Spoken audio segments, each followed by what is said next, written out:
Last week ही Nifty ने हमारे psychological condition को पूरा कर दिया था, जो कि 25,000 के ऊपर जाना था। और हमने आपसे बात की थी कि और 1-2-4 दिन और ऊपर बाउंस रह सकता है, वरना इसका काम पूरा हो गया है और आने वाले दिनों में हम इसे नीचे आता देख सकते हैं। और हमने देखा इसी वीक लकली ये बहुत ही ज़बरदस्त तरीके से गिरता नज़र आया है। वापस आप चार्ट पे देख पा रहे हो, रेजिस्टेंस से हमारे आसपास गिरा था और सपोर्ट के आसपास हमारे आके इस वीक बंद होता नज़र आया है। तो अब यहाँ से क्या संभावनाएं नज़र आ रही हैं और ग्लोबल मार्केट में खासकर और कमोडिटी मार्केट में क्या नज़र आ रहा है, सभी चीज़ों को आज समझने की कोशिश करेंगे। हेलो एवरीवन, मैं हूँ आपका दोस्त अभिजीत श्रीवास्तव। शुरू कर लेते हैं आज का ये वीडियो।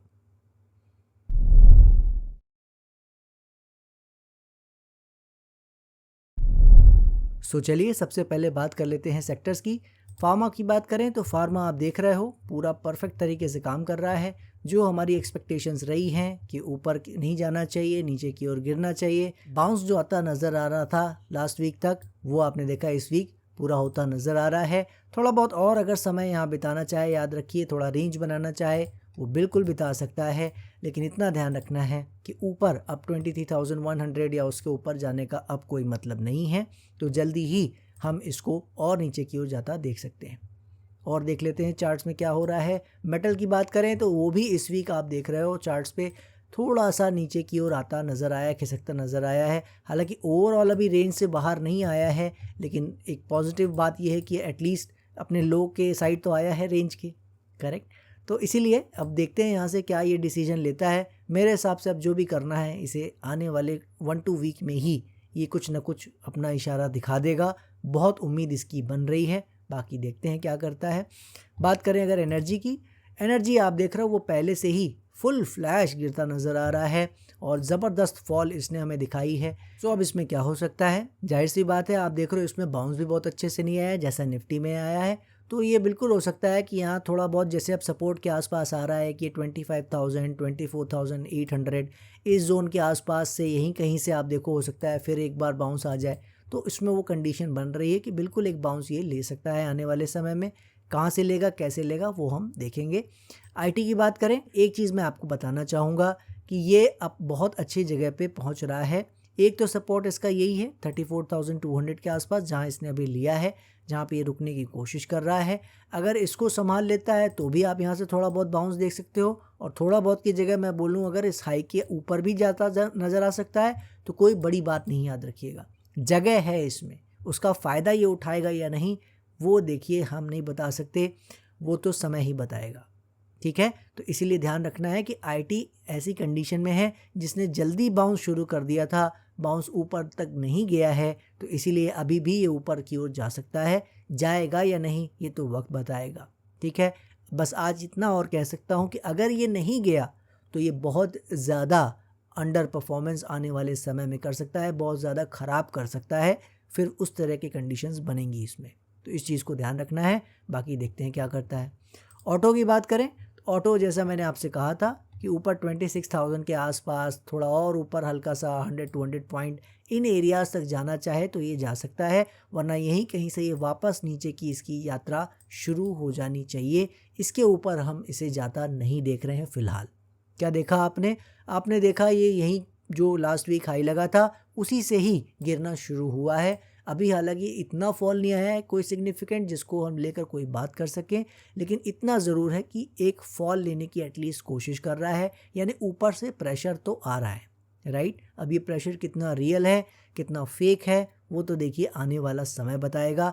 फिलहाल तो संभाल के काम कर रहा है तो अभी हम कुछ नहीं कह सकते। सपोर्ट मैं आपको ज़रूर बता दूं, सिंपल सी बात है, एक ये रेजिस्टेंस पार करके गया था 24,300 200 के आसपास, यही एक सपोर्ट की तरह फ़िलहाल काम कर सकता है। जब तक इसके ऊपर है तब तक हम इसे नीचे आ रहा है या नीचे आ जाएगा ऐसी बात अभी नहीं कर सकते। हमारी साइकोलॉजी हमें बताने की कोशिश कर रही कि ये नीचे आ जाना चाहिए, राइट, लेकिन प्राइस तो अभी कुछ नहीं बता रहा है ना।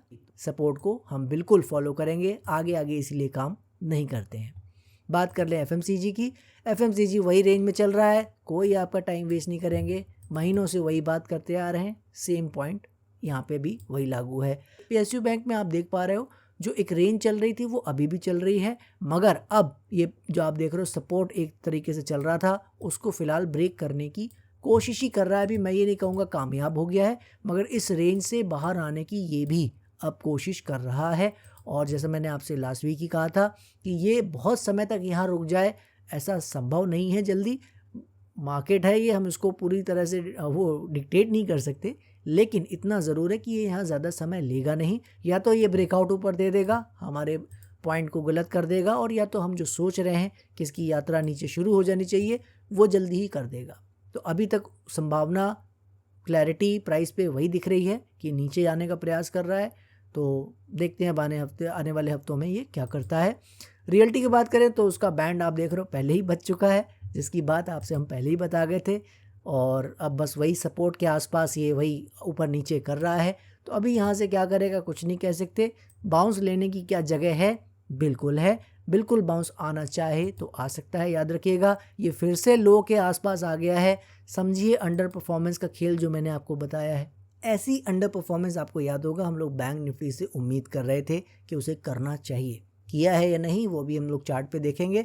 फिलहाल रियल्टी तो कर रहा है, लेकिन अभी सपोर्ट है इसलिए अभी तक होल्ड कर रहा है। जिस दिन भी ब्रेक करेगा याद रखिए इसकी भी और तोड़ाई फिर ढंग से होती नज़र आएगी, क्योंकि आपको पता है हर एक सेक्टर की तरह इससे भी हम नीचे ही जाने की उम्मीद कर रहे हैं। फिलहाल सेक्टर्स तो ऐसा कुछ अच्छा मार्केट के लिए नहीं दिखा रहे हैं, और जो हमारी उम्मीदें रही हैं कि मार्केट नीचे जाना चाहिए उसमें जो सेक्टर हैं वो पूरी तरह से सपोर्ट फिलहाल तो कर ही रहे हैं। अब चल के देख लेते हैं ग्लोबल मार्केट्स और वहाँ समझ लेते हैं क्या चल रहा है। डाउ जोन्स को देखें तो डाउ जोन्स में एक बहुत अच्छी डेवलपमेंट हुई। 46,000 के आसपास 45,800 का हाई हमने इस वीक देख लिया है। और आपको याद होगा हमने एक बात की थी आपसे कि डाउ जोन्स 46,500, 47,000 इन एरियाज से ऊपर हम बहुत ज़्यादा नहीं देख रहे हैं। हाई लगाने को इससे थोड़ा बहुत ऊपर, इससे थोड़ा बहुत नीचे, कहीं भी वो टॉप एरिया लगा के वो नीचे गिर सकता है। पॉइंट यही है, उम्मीद हमारी यही रही है, आपको पता है। तो अब ये वहाँ फाइनली पहुँच रहा है, और डाउ जोन्स ने अब बहुत बड़े सवाल का जवाब आने वाले हफ्तों में मुझे कहना चाहिए, जैसा मैंने आपको बहुत डिटेल में बताया था लास्ट टू लास्ट वीक, इसको बहुत सारे जवाब अब देने हैं। और इसके कारण ही ग्लोबल मार्केट में जो भी तय होगा उसी हिसाब से सब कुछ होता नज़र आएगा। बाकी चार्ट देख लेते हैं। बात करें नैस्डैक की तो नैस्डैक ने अभी गिरने की शुरुआत नहीं की है, और ये भी पहुंच रहा है अपने रेजिस्टेंस के आसपास। याद रखिएगा रसल हमने बात की थी, ब्रेकआउट उसमें हुआ है। तो अभी वो जब तक इस सपोर्ट एरिया जो कि 2180 का है इसके जब तक नीचे नहीं चलता तब तक हम इसमें बात नहीं करेंगे कि ये नीचे गिर सकता है, ठीक है ना। तो इसमें अभी हम वो नहीं कहेंगे कि ये नीचे जा सकता है या नहीं, हमें इसमें तो सपोर्ट ब्रेक करने का वेट करना पड़ेगा, ठीक है। तो इस चीज़ का ध्यान रखेंगे, इसमें अभी कोई ज़्यादा आगे आगे बात नहीं करेंगे। कैक जैसा मैंने आपसे कहा था कि हाई तो काट रहा है, लेकिन कितना ऊपर जाएगा देख लिया आपने। गैप से नीचे एकदम ले आया है, यानी ये क्या किया है, लोगों को फंसा गया है हाई नया दिखा के। तो ये कह सकते हैं आप कि काफ़ी समय बाद एक अच्छा हाई काटा था, लोगों को ब्रेकआउट का एहसास दिलाया, और अब आप देख रहे हो गैप से नीचे ले आया है। तो बस लोग मेरे हिसाब से ट्रैप हो गए हैं। अब जब तक ये हाई ऊपर नहीं कटता 8,000 के आसपास, तब तक आप समझ लो ये वापस नीचे की ओर अपनी जर्नी शुरू कर सकता है। तो इसीलिए बहुत ध्यान से देखेंगे इस हाई को। अब ये हाई इंपॉर्टेंट मेरे हिसाब से बन चुका है। अब बात कर लेते हैं आगे के चार्ट्स की। डैक्स को देख लेते हैं। डैक्स पूरी तरीके से एक टाइट रेंज में काम करता नज़र आ रहा है, बिल्कुल कहीं ना ऊपर जा रहा है ना नीचे जा रहा है। हमारे सपोर्ट को याद रखिएगा, ये ब्रेक करेगा तो ही बड़ी प्रॉब्लम आएगी डैक्स में, वरना ये फिर से ऊपर की जर्नी शुरू कर सकता है। इस बात को ध्यान रखना है। अभी तक तो यही संकेत इसमें मिल रहे हैं। ये अभी डाउ जोन्स के साथ बिल्कुल अलाइंड फिलहाल नहीं है। एफटीएससी की बात करें, मैं डेली चार्ट कर देता हूँ, उसमें नज़र आएगा एफटीएससी भी एक्चुअली एक रेजिस्टेंस के आसपास पहुँच रहा है। हालांकि वो इतना ज़बरदस्त रेजिस्टेंस तो नहीं है कि वहाँ पे कोई टॉप लगने की संभावना हो या उस तरह की कोई बात हो, लेकिन फिर भी एक ये रेजिस्टेंस के आसपास पहुँच रहा है। तो बहुत ही इसको भी देखेंगे कॉशियसली ये क्या करता है। ट्रेंड अभी अच्छा है तो अभी इसमें बहुत बातें नहीं करेंगे, देखते हैं ये क्या करता है। निकाई की बात करें, डेली चार्ट वापस कर देते हैं। तो आपको जैसा मैंने कहा था कि इसके ऊपर तो निकल गया है, अब नीचे नहीं आना चाहिए। क्या किया है, ये नीचे आया है मगर अभी सपोर्ट के ऊपर ही टिका के खड़ा हुआ है। तो ना ये नीचे ही ज़्यादा आया है एक्चुअली में, और ना ही ये ऊपर की ओर जाने की फ़िलहाल कोशिश कर रहा है। तो कुछ दिन और रुकेंगे, देखते हैं इसके बिहेवियर को। ऐसा समझ लो आप मोटा मोटी कि अगर आइडिया ही लेना है, यहाँ कोई बाय तो करना नहीं है, बहुत बढ़िया चाल ऑलरेडी दे दिया है, कहीं से भी एक बड़ी करेक्शन कर सकता है। तो हमें बस ये देखना है कि अगर ये निक्केई का एरिया कट जाता है ऊपर की ओर, तो आप समझ लो जो भी जापान के इंडेक्स में और जापान की मार्केट में इंटरेस्टेड हैं वो अपने दिमाग में एक बात डाल लें कि ये अभी आने वाले कुछ महीने बाद में तो करेक्शन दे सकता है कभी भी, तो उसको बड़े कॉशियसली देखेंगे, लेकिन ये फिर बहुत बड़ी चाल देगा। हम पहले भी इसके बारे में बात कर चुके हैं, तो आज डिटेल में बात नहीं करेंगे, तो इस बात को ध्यान में रखना है। जापान वाले फिर एक तेज़ी की उम्मीद अच्छी कर सकते हैं।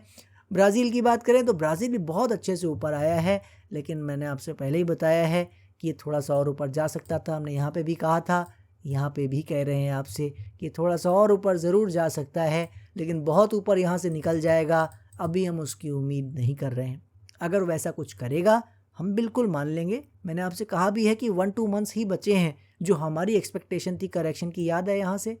तो यहाँ से अब ऑलरेडी 7-8 मंथ्स उससे ज़्यादा बीत चुके हैं और हम बात कर रहे हैं 1-2 मंथ्स और ये थोड़ा समय अगर बिता लेगा तो ज़्यादा अच्छा रहेगा, बिहेवियर वाइज अच्छा रहेगा।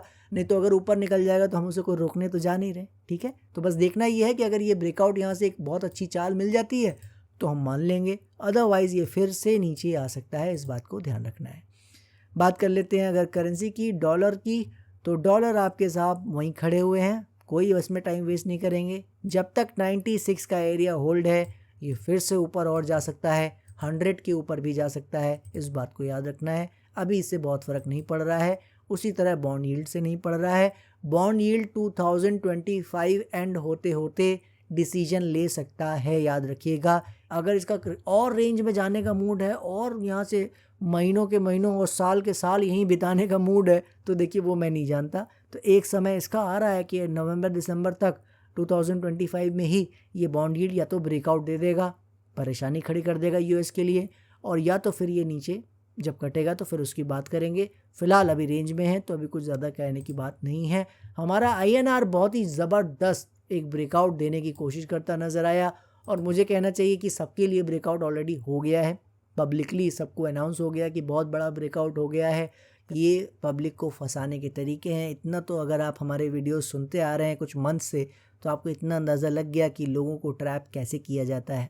तो एटलीस्ट अगर आप हमारे साथ जुड़े हैं तो वो 90% लोग जिस तरह से बिहेव करते हैं कम से कम आपको वैसे नहीं करना है, ठीक है। तो इसीलिए जो थोड़ा बहुत हाई लग रहा है लगने देते हैं, इसके बाद अगर और अच्छा करने की कोशिश करेगा, जैसे हमने ब्राज़ील में भी बात की, तो फिर हम बात करेंगे। अभी उसमें ऐसी उम्मीद ना इसमें दिख रही है ना ब्राज़ील में, ठीक है। वही चीज़ आपने देखा निक्केई में भी है, वही चीज़ आपने देखा डाउ जोन्स में भी है कि थोड़ी थोड़ी जगह ऊपर जाने की सब में है, लेकिन बहुत ऊपर चले जाए किसी में भी नज़र नहीं आ रहा है। क्या होगा देखेंगे। क्रूड ऑयल की बात करें वो भी वही काम कर रहा है, तो यहाँ इस पर कोई टाइम वेस्ट नहीं करेंगे, रेंज बाउंड में है, रेंज बाउंड आगे भी रहना चाहे तो रह सकता है। मेन है कमोडिटी। कमोडिटी की बात करें तो ये गोल्ड का चार्ट है जो मैंने इस वीक काफ़ी सुना कि बहुत बढ़िया चाल आ गई है और बहुत तेज़ी आ रही है। हमने देखा इंटरनेशनल गोल्ड में तो ऐसा कुछ भी नहीं हुआ है, वही रेंज में चल रहा है, कोई ख़ास बात नहीं हुई है। थोड़ा सा आप क्लोजिंग बेसिस पे देखोगे कि क्लोजिंग क्या हुई है, तो क्लोजिंग थोड़ी बेहतर करता नज़र आ रहा है, बिल्कुल हाई के आसपास, लाइफ टाइम हाई के आसपास करता नज़र आ रहा है, तो इसलिए लोग थोड़े से एक्साइटेड हो गए हैं। और अपने कंट्री की बात करें गोल्ड की, तो उसने सर्टेनली, चूँकि हमारा INR बढ़ा है लाइफ टाइम हाई की ओर, तो गोल्ड भी लाइफ टाइम हाई की ओर बढ़ता नज़र आ रहा है। चूँकि रुपी वीक हुआ है तो उसका इम्पैक्ट तो पड़ना ही था कमोडिटीज़ पे, तो वो आपको नज़र आ रहा है पूरा ज़बरदस्त 1,03,800 के आसपास बंद किया है। तो पॉइंट ये है कि ये बहुत अच्छा दिखा ज़रूर रहा है, लेकिन अभी भी ये वो एरिया पार नहीं किया है इंटरनेशनल गोल्ड में। याद रखिए ये जो आपको मूव दिख रहा है ये रुपी के वीकेंड होने के कारण है, ठीक है ना। तो इसीलिए इस चाल को अभी हम बहुत ज़्यादा वेटेज नहीं दे सकते। वॉल्यूम आए हैं, सब कुछ अच्छा नज़र आ रहा है, लेकिन आपको पता है अगर मैं सिर्फ वॉल्यूम और इंडिकेटर्स देख के ही अगर अपनी एनालिसिस शेयर करता तो फिर कोई बात ही नहीं थी, लेकिन ऐसा नहीं है। हम लोग बहुत सारी चीज़ें, बहुत सारे फैक्टर्स एनालाइज करते हैं और उसके बेस पे बात करते हैं।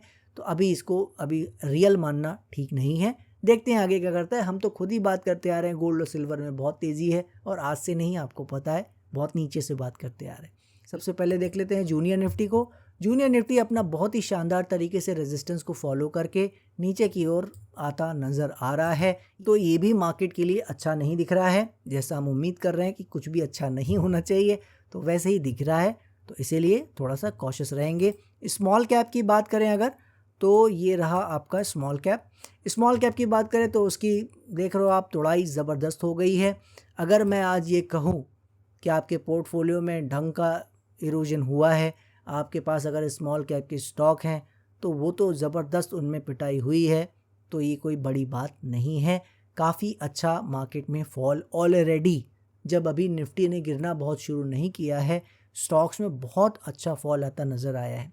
अगर आपके पोर्टफोलियो में डेंट नहीं पड़ा है ज़्यादा तो आप अपने आप को लकी समझिए कि अभी ज़्यादातर वो स्टॉक आपके पास हैं जिनमें अभी फॉल की शुरुआत नहीं हुई है।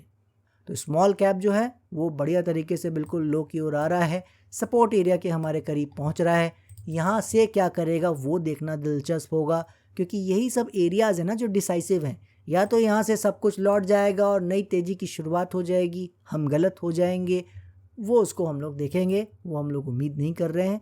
लेकिन अगर ऐसा नहीं हुआ और हम गलत नहीं हुए तो आपको पता है हम लोग फिर वापस नए लो की ओर देख रहे हैं। याद है ना, हम लोग छोटे मोटे फॉल की उम्मीद यहाँ नहीं कर रहे हैं। तो इसीलिए बहुत ही कॉशियस रहेंगे। इसीलिए आपको लास्ट वीक समझाने की कोशिश की, इस रियलिटी को फील कीजिए, है ना। देखिए आप चल के बैंक निफ्टी अगर मैं दिखाऊं आपको तो बैंक निफ्टी को फील कीजिए। यहाँ लगाया था निफ्टी ने लो, उसके बाद से चला बाउंस, उसके बाद से आए नीचे, लेकिन लो नहीं कटे थे किसी के। सेक्टर्स में आपको मैंने दिखाया लो के आसपास आ गए, कुछ दिखाया था ना। ये देखिए ये तो लो से काफ़ी नीचे आ गया। समझ रहे हो आप जो मैं आपको बताता आ रहा हूँ कि बैंक निफ्टी को अंडर परफॉर्म करना ही चाहिए, तभी निफ्टी में कुछ ढंग का फॉल दिख पाएगा, क्योंकि वेटेज बैंक निफ्टी का निफ्टी में ज़्यादा है अभी तक। तो कल को बदलेगा तो देखेंगे। और बिल्कुल लकीली आप देख रहे हो वैसे ही मार्केट काम कर रही है, वैसे ही बैंक निफ्टी काम कर रहा है। तो यही चीज़ें तो सिम्टम होते हैं ना, जो हम लोग आपसे बता रहे थे कि ध्यान दीजिए बैंक निफ्टी पे, ध्यान दीजिए स्मॉल कैप पे, क्या हो रहा है वही आपको दिखा रहा हूँ। तो इसीलिए मुझ पर या किसी पर भी विश्वास पूरा नहीं करना होता है, लेकिन जो सिम्टम्स की बात हम यहाँ करते हैं, जिन चीज़ों को फॉलो करने की बात करते हैं, वो जब आप देखना शुरू करते हो कि यार वैसे ही वैसे हो रहा है, जो हम एक्सपेक्ट कर रहे हैं प्राइस में वैसे ही वैसा डेवलपमेंट हो रहा है, तो फिर उस व्यू को मानने में एटलीस्ट हमें ऐसा काम नहीं करना चाहिए जो उस व्यू के अगेंस्ट हो। मतलब मार्केट गिर रही है और हम लेने की सोच रहे हैं, तो अगर आपने लिया नहीं है, एटलीस्ट भले शॉर्ट सेल ना किया हो, भले और काम ना किया हो, लिया ना हो, तो पैसे बचे ना। यही हमारा जो इस चैनल का मोटिव है कि आपको पैसे बने या ना बने, मेन मोटिव ये है कि आप टेक्निकल एनालिसिस की पावर देखें और यहाँ पे अपने पैसे ज़्यादा से ज़्यादा बचाएं पहले, ठीक है। क्योंकि आप पिच पे रहेंगे तो आप अपना 100 ज़रूर बनाएंगे। क्रिकेट की हर जगह की, हर फील्ड की यही कहानी है, आपको बने रहना होता है, कंसिस्टेंट रहना होता है। देखते हैं ये क्या करता है। फ़िलहाल उम्मीद ख़राब की है तो दूर रहना है, बहुत ज़्यादा लेने लेवाने की कोशिश नहीं करनी है, इस चीज़ को ध्यान रखना है। निफ्टी पे आ गए हैं और निफ्टी पे बात करें तो जैसा हम लोग बात कर गए थे, शुरू में भी वीडियो की बात की, रेजिस्टेंस के ऊपर थोड़ा सा जा सकता था, जैसा मैंने आपको समरी में भी दिया था 25,400 के आसपास। टेलीग्राम में हमने लेवल आई थिंक प्रोवाइड किए थे कि 25,400 तक का हाई लगाना चाहे तो वहाँ तक ये लगा सकता था, उतनी जगह थी इसमें। लेकिन जैसे मैंने बताया कि रेजिस्टेंस से थोड़ा ऊपर जाएगा, रेजिस्टेंस को टच करेगा या यहीं से गिर जाएगा। तो आपने देखा ये यहीं से गिर गया जो लास्ट वीक का हाई था, ठीक है, उसके ऊपर ज़्यादा गया ही नहीं। तो पॉइंट यही है कि जो हम लोग एक्सपेक्ट कर रहे थे हो वही रहा है और थोड़ा सा जल्दी हो गया है। सो अगर शॉर्ट टर्म को समझें, आने वाले 1-2 वीक्स में क्या हो सकता है पहले उसको अगर समझ लें, तो उसमें आप देख रहे हो कि ये नीचे आया ज़रूर है, मगर हमारा सपोर्ट 24,350, 300, ज़्यादा से ज़्यादा 200 मान लीजिए, मतलब ये एक एरिया है, ये अभी कटा नहीं है। तो जब तक ये कटता नहीं है तब तक हम ये नहीं कह सकते कि ये ऊपर नहीं जा सकता। तो हो सकता है बाउंस अभी दोबारा आ जाए, इसकी जो संभावना है, जगह जिसको मैं बोलता हूँ, जगह तो है, संभावना नहीं कहूँगा मैं, संभावना is a wrong word, probability नहीं है, लेकिन जगह है, समय बचा है तो जगह बची है, तो उसको हमें कंसिडर करके चलना चाहिए। जब तक लेवल ब्रेक नहीं करता है तब तक ये ज़रूर कह सकते हैं हम कि दोबारा ये 24,900 25,000 की साइड अगर जाना चाहे तो जा सकता है। ठीक है, जगह है, ठीक है, जाए ये ज़रूरी नहीं है। तो पहले लेवल ब्रेक करने देना है, आने वाले 1-2 वीक्स की कहानी ये है। और अगर रेजिस्टेंस की बात करें तो यहाँ पे छोटे छोटे 2 रेजिस्टेंस हम दे रहे हैं, बिल्कुल छोटे लेवल पे, ताकि आप बिल्कुल वीक बाय वीक इसको फॉलो कर सको। पहला तो यही है 24,800, अगर इसका काम नीचे का शुरू हो गया है तो 24,800 के ऊपर भी अब ये नहीं जाएगा। बिल्कुल सही सुन रहे हो आप। अगर इसने शुरुआत कर दी है नीचे की, मतलब फॉल आया था, हमारे सपोर्ट से बाउंस आ गया और अब ये वापस नीचे अगर चल दिया है ऑलरेडी, तो आप देखोगे उस कंडीशन में ये 24,800 का एरिया ऊपर इसके नहीं जाना चाहिए। ठीक है, लेकिन अगर थोड़ा बहुत बाउंस में और इस कंडीशन में थोड़ा रेंज में समय बिताना चाह रहा है और थोड़ा और परेशान करना चाह रहा है, जिसकी ज़रूरत नहीं है, मैं फिर रिपीट कर रहा हूँ, ज़रूरत बिल्कुल नहीं है, लेकिन अगर चाहता है कि नहीं थोड़ा सा कुछ कंडीशन है, कुछ प्रॉब्लम है पोजीशन की, तो ये बिल्कुल यहाँ पे थोड़ा बहुत और देखोगे आप 25,000 की साइड समय बिताने जा सकता है, वो हो सकता है। ठीक है, तो इस बात को याद रखेंगे। तो पहला रेजिस्टेंस 24,800, दूसरा हमारा यही 25,300 का ही रहेगा और कोई लेवल देने का फ़ायदा नहीं है मेरे हिसाब से। या तो 800 के ऊपर ही नहीं जाएगा, और जाएगा तो फिर तो कहीं तक भी थोड़ा बहुत हाई मारने जा सकता है, कोई ख़ास बात नहीं है।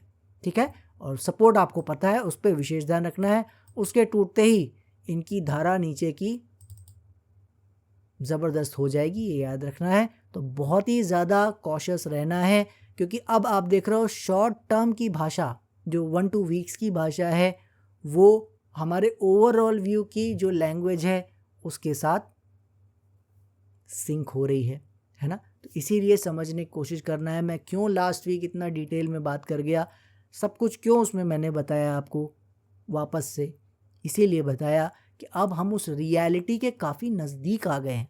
मैं दिन और वीक तो तय नहीं कर सकता, जैसे हम लोग बाउंस कहाँ ख़त्म होगा, जब यहाँ बात कर रहे थे कि बाउंस यहाँ ख़त्म हो सकता था, बाउंस यहाँ से ख़त्म हो सकता था, लेकिन बाउंस यहाँ आके ख़त्म हुआ।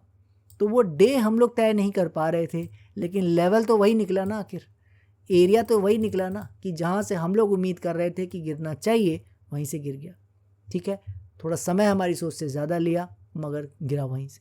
तो पॉइंट यही है कि अब इसका समय भी आ गया है जहाँ से इसे डिसाइड करना है कि या तो ये यहीं कहीं रुक जाएगा और फिर यहाँ से सीधे नए हाई, ठीक है ना, यहीं कहीं कोई लो मार के और सीधे नए हाई की ओर चल देगा। वो होना है, हमें गलत होना है, तो वो मार्केट हमें बता देगी। देखिए, वो उसका सिम्टम आने वाला बता देगा। तो सारे सिनेरियो मैंने आपको बता दिए हैं शॉर्ट टर्म के, और ओवरऑल व्यू आपको मैंने बता दिया है। 25,700 अगर नहीं जा रहा है तो 23,000 पहला लेवल हम देखने वाले हैं। आज आपको लेवल बता दे रहा हूँ। मेरी नज़र में जो सबसे इम्पॉर्टेंट एरिया है इस पूरे जर्नी के दौरान, जब ये लेवल कटेगा तो उसके बाद 23,000 ही सबसे बड़ी रुकावट है। क्या है, क्यों है, कैसे है और वहाँ से क्या हो सकता है, उसकी बात आज करके आपको बोर नहीं करूँगा। सिर्फ आपको एक थोड़ा सा आइडिया देना चाह रहा था कि हम किस दिशा में हैं और पहले जाके कहाँ रुकेंगे अगर यहाँ से गिरे तो। सिर्फ इस पर्पज़ से आपको 23,000 का एरिया बता दिया है। जोन प्रॉपर जो भी कुछ भी है वो आने वाले हफ्तों में डिस्कस करेंगे, जब ये लेवल ब्रेक कर जाएगा तो या तो हम गलत होने वाले हैं और फिर वो शॉर्ट टर्म में वो कुछ ऊपर निकलने वाला है, तो वो आने वाला समय बता देगा। अदरवाइज़ जैसा हम एक्सपेक्ट कर रहे हैं, जैसा आपको बताते आ रहे हैं, इसका काम गया है हो। ठीक है, साइकोलॉजिकली ये बिल्कुल रेडी है नीचे गिरने के लिए। लेवल सब जगह कटने नीचे के बाकी हैं बस। ठीक है, चाहे वो सेक्टर्स हों, चाहे वो सेक्टर्स में तो कुछ में तो ऑलरेडी ब्रेक कर गया है, ये भी मैं आपको बता दूं। नाम नहीं लूँगा, वरना वो कहते हैं ना, लोग ज़्यादा जल्दी एक्साइटेड हो जाते हैं और सोचते हैं जब इनमें लेवल गिर गया तो पहले तो इनके काटो, सारे शॉर्ट करो, ये उल्टे सीधे काम करने लगते हैं। तो बस ये समझ लीजिए, सेक्टर्स ने लेवल काटने शुरू कर दिए हैं। 2-3 सेक्टर्स ने काट भी दिए हैं ऑलरेडी। और आप देख रहे हो अगस्त फिनिश हो गया है। जो हमने मिनिमम टाइम फ्रेम की बात की थी, याद है, हमने आपसे फेब मार्च में जो बताया था वो वीडियो याद है ना, कि निफ्टी गॉन फॉर 21,000 एंड 19,000, वो थंबनेल याद है? उसमें हमने क्या बात की थी कि ये नीचे जा सकता है, और अगर नीचे नहीं भी गया तो कम से कम जुलाई अगस्त तक ये कहीं नहीं जा रहा है। हुआ क्या? बाउंस आया, जिसकी बात हम करते आ रहे हैं वीक बाय वीक। उस बाउंस में वापस नीचे आ गया, स्टॉक्स ऊपर गए, वापस नीचे आ गए। तो अल्टीमेटली आप लोग को प्रॉफिट आप लोग खुद देख रहे हो, अभी तक तो नहीं बना है। मेरा जो मानना रहा है वो मैंने आपको अपडेट किया है पहले भी, आज भी जाते जाते कर जा रहा हूँ।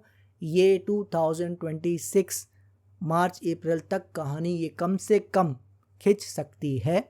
अगर बहुत जल्दी में रहा, ये जल्दी गिरा दिया इसी टाइम में, तो बहुत जल्दी अगर करेगा तो दिसंबर 2025 तक का टाइम फिर भी ख़राब रहने वाला है। ये मिनिमम टाइम्स की हम बात कर रहे हैं, आप समझ रहे हो ना?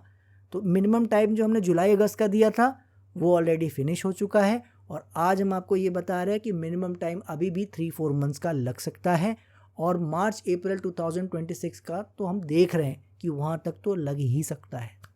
समझ रहे हो ना आप? तो ये अभी ख़राब समय का ये जोन बाकी है। अब इस दौरान निफ्टी 21,000 19,000 टच करेगी नहीं करेगी, वो आने वाला समय बताएगा। तो कूल रहना है, काम रहना है, मार्केट के इस गिरावट से परेशान नहीं होना है, लेकिन प्रिपेयर्ड ज़रूर रहना है, क्योंकि फॉल ब्रूटल हो सकता है। और अगर फॉल बहुत ज़्यादा नहीं भी आया तो भी आप इरिटेट तो होने वाले हो, क्योंकि ये जाने कहीं वाला ऊपर नहीं वाला है, ये ऊपर नीचे ही फिर करने वाला है, परेशान करने वाला है। ठीक है, उस तरह से सोचना है और अपने माइंड को प्रिपेयर रखना है। बाकी हम वीक बाय वीक आते ही हैं, सब कुछ डिस्कस आपसे करते रहेंगे। नेक्स्ट वीक फिर मिलते हैं, तब तक के लिए जय हिंद, जय भारत।